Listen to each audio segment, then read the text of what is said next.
Good morning, everybody. Happy Friday. For the Institute of Clinical Excellence, this is Fitness Athlete Friday. My name is Dr. Zach Long. I am lead faculty inside of our Fitness Athlete division. I'm also coming to you live on the barbellphysio.com's Facebook page today.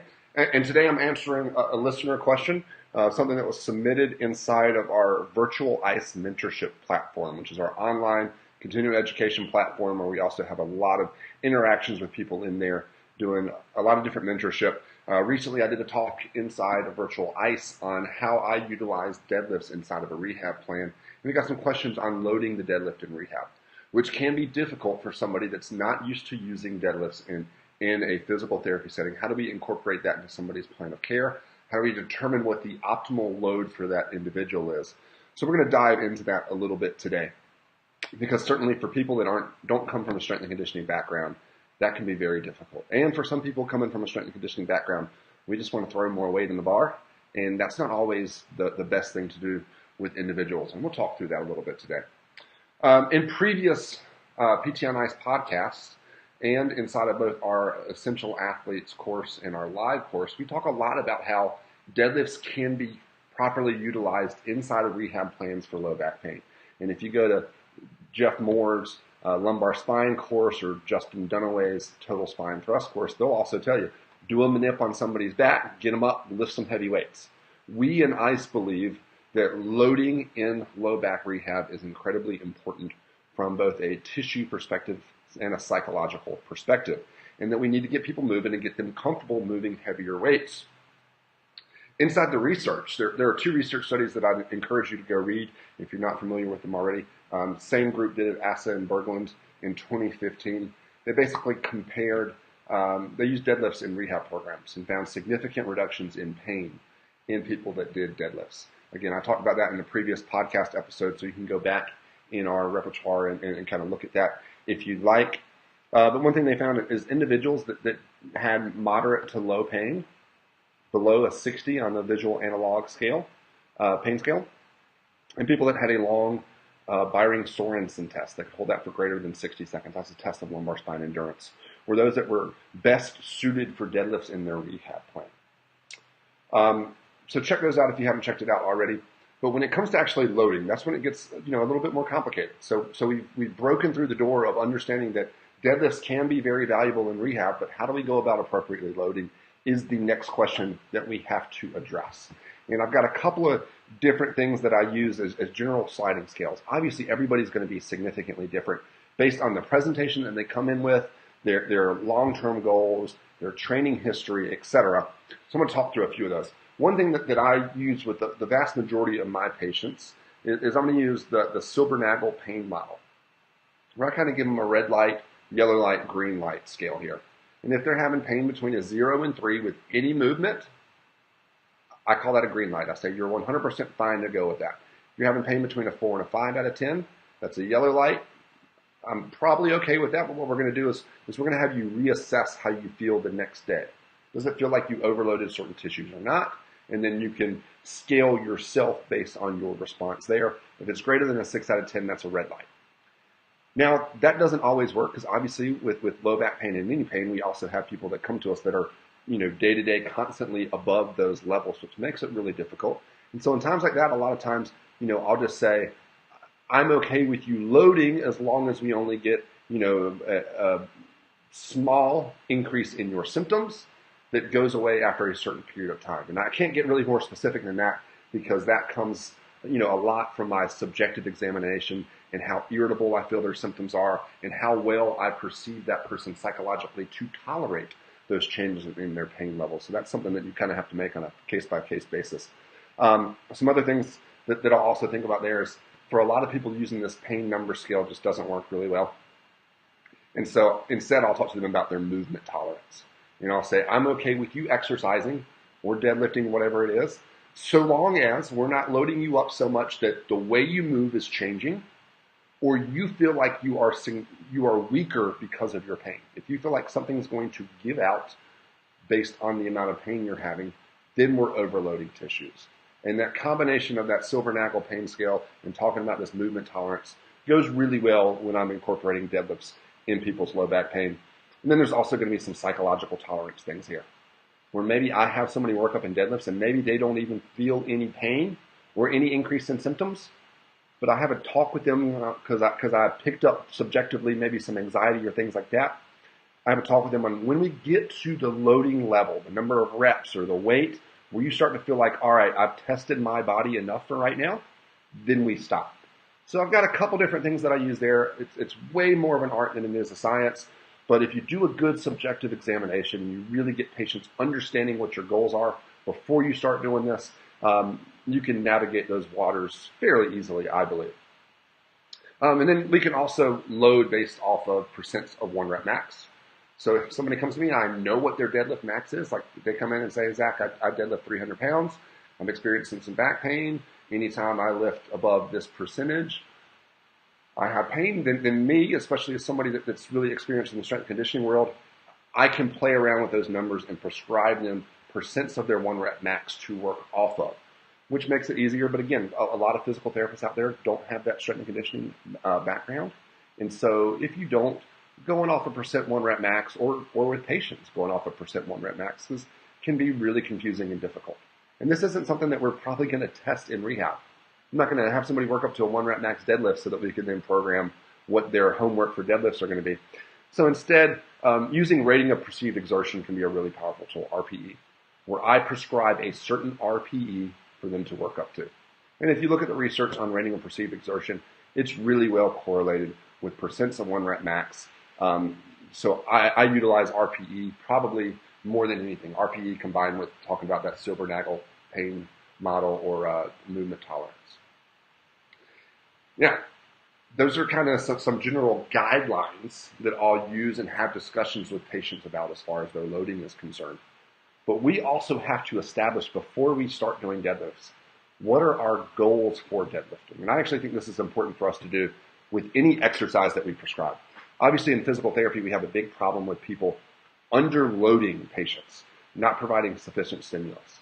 So I really encourage, anytime I have a physical therapy student in the clinic with me, I encourage them to think, what is our goal? And they'll say, all right, our goal is to improve low back strength with deadlifts. Great. Then if that's our goal, we need to figure out a way to load up enough that we're going to put enough stress on the body to push our body to want to create an adaptive training response. If our goal is to improve somebody's glute strength, seated clams with a light TheraBand probably aren't going to do it for the vast majority of our patients. Even though it's a glute strength exercise, we have to provide enough stress on the system to create an adaptive training response. So I think anytime we prescribe an exercise, we need to put that in mind. But specifically with the deadlifts, I usually break it up into 2 bigger categories.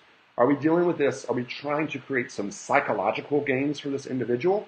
Or are we trying to create some true tissue changes? Because again, these strategies are really going to change based on how this is. So let's say a mother comes into me.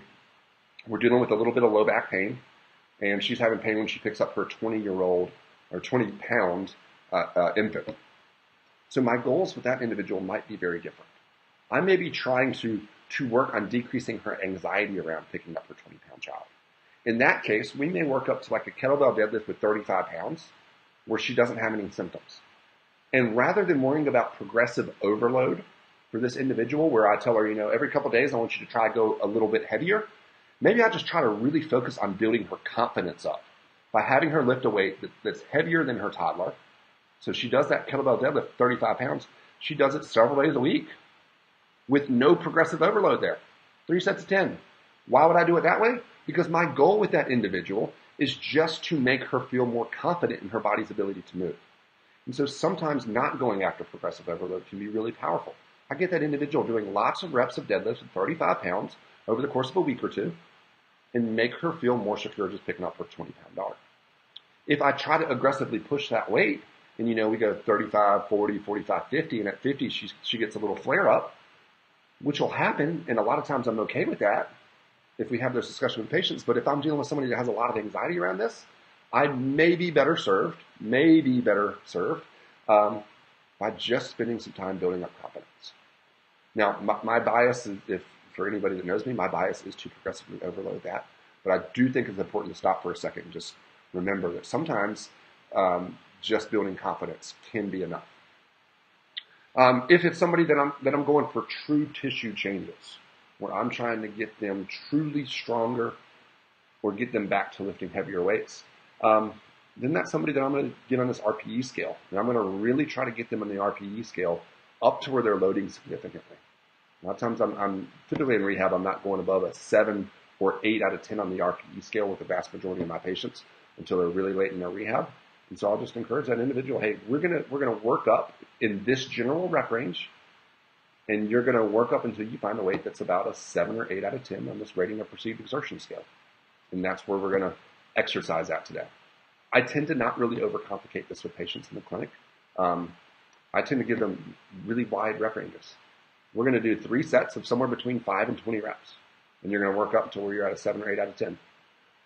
Every time you do this, I want you to try to do a few more reps or a little bit more weight. And so if you start at 3 sets of 5 with X weight, and you get up to where you're doing 3 sets of 12, and you feel like, you're ready to go up higher in weight, then bump it up, and your reps are probably going to drop down. But that's keep in this RPE scale area.